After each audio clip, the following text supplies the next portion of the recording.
ओम श्री गणेशाय नमः। आप सभी का स्वागत है हमारे चैनल पर।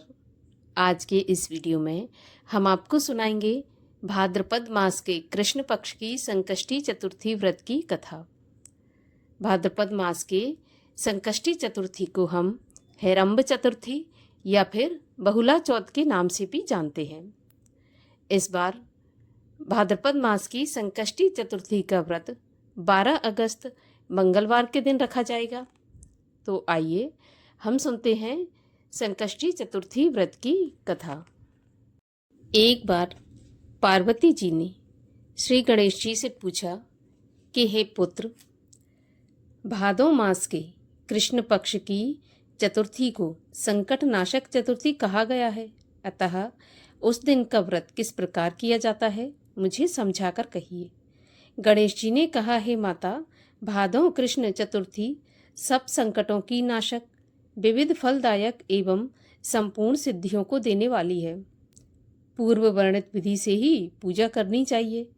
हे माते, इस व्रत में आहार संबंधी कुछ विशेषता हैं, वो मैं आपको बतला रहा हूँ। श्री कृष्ण जी कहते हैं, हे युधिष्ठिर, पुत्र की ऐसी बात सुनकर माता पार्वती जी ने मुझसे पूछा कि आहार एवं पूजन में क्या विशेषता है, वह कहिए। तो गणेश जी बोले, गुरु द्वारा वर्णित प्रणाली से इस दिन भक्ति भाव से पूजन करें। 12 महीनों में अलग अलग नामों से गणेश जी की पूजा करनी चाहिए।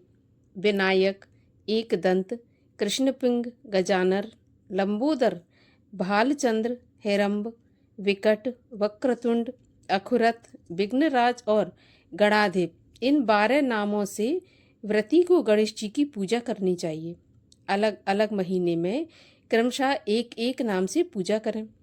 चतुर्थी के दिन प्रातः नित्य कर्म से निवृत्त हो व्रत का संकल्प करें और रात्रि में चंद्रमा के उदय होने पर पूजन करके कथा सुने। तब पार्वती जी बोली कि पुत्र, आपने विधि तो बता दी, अब इसकी कथा भी सुनाइए। तो कथा सुनाते हुए गणेश जी महाराज कहते हैं कि पूर्व काल में नल नामक एक पुण्य आत्मा और यशस्वी राजा हुए। उनकी रूपशालिनी रानी दमयंती नाम से प्रसिद्ध थी। एक बार उन्हें शापग्रस्त होकर राज्यच्युत होना पड़ा और रानी के वियोग में कष्ट सहना पड़ा।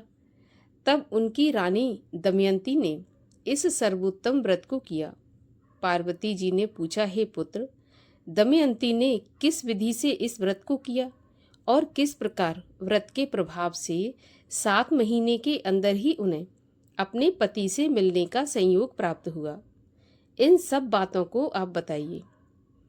श्री कृष्ण जी कहते हैं, युधिष्ठिर, पार्वती जी के ऐसा पूछने पर बुद्धि के भंडार गणेश जी ने जैसा उत्तर दिया वो मैं आपको बताता हूँ, सो आप ध्यान पूर्वक सुनिए। गणेश जी कहते हैं, हे माता, राजा नल को बड़ी बड़ी आपदाओं का सामना करना पड़ा। हाथी खाने से हाथी और घुड़साल से घोड़ों का अपहरण हो गया। डाकुओं ने राजकोष लूट लिया और अग्नि की ज्वालाओं में घिरकर उनका माल भस्मासात हो गया। राज्य को नष्ट करने वाले मंत्री लोगों ने भी साथ छोड़ दिया। राजा जुए में सर्वस्व गंवा बैठे। उनकी राजधानी भी उनके हाथ से निकल गई। सभी ओर से निराश और असहाय होकर राजा नल वन में चले गए।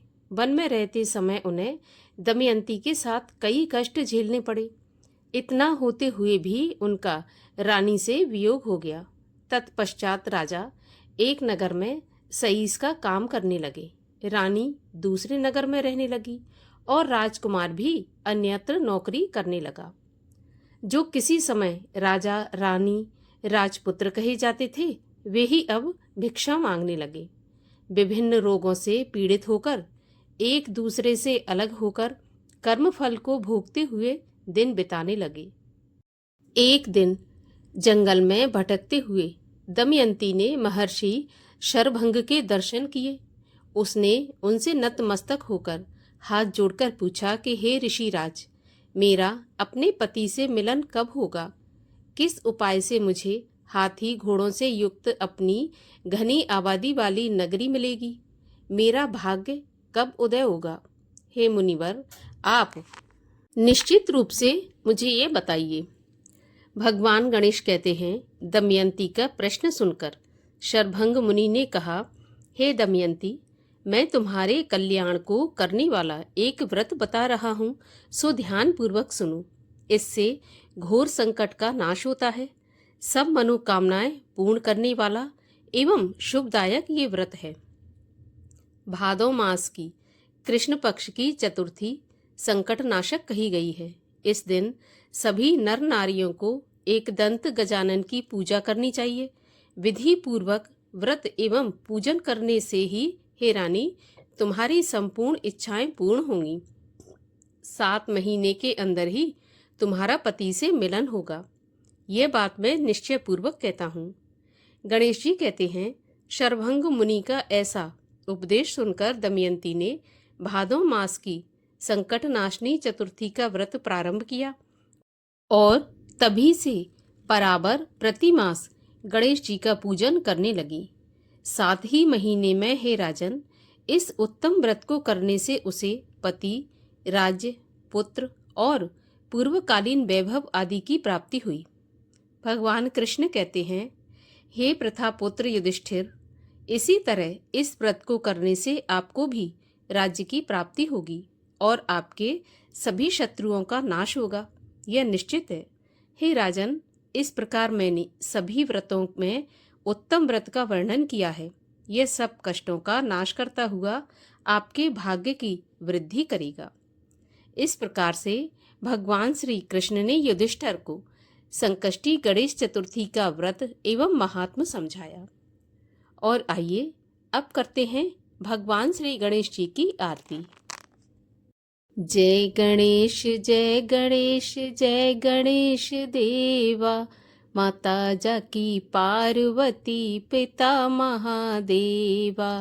एक दंत दयावंत चार भुजाधारी, मस्तक सिंदूर सोहे मूस की सवारी। पान चढ़े फूल चढ़े और चढ़े मेवा, लड्डुओं का भोग लगे संत करें सेवा।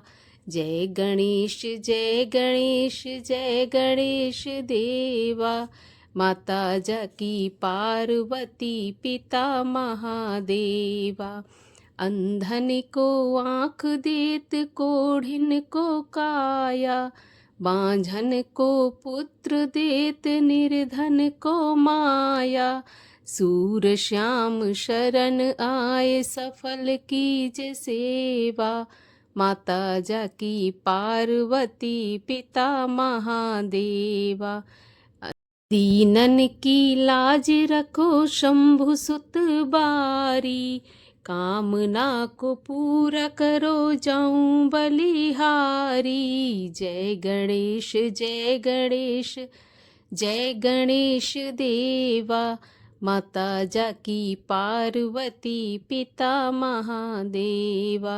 जय गणेश जय गणेश जय गणेश देवा, माता जाकी पार्वती पिता महादेवा।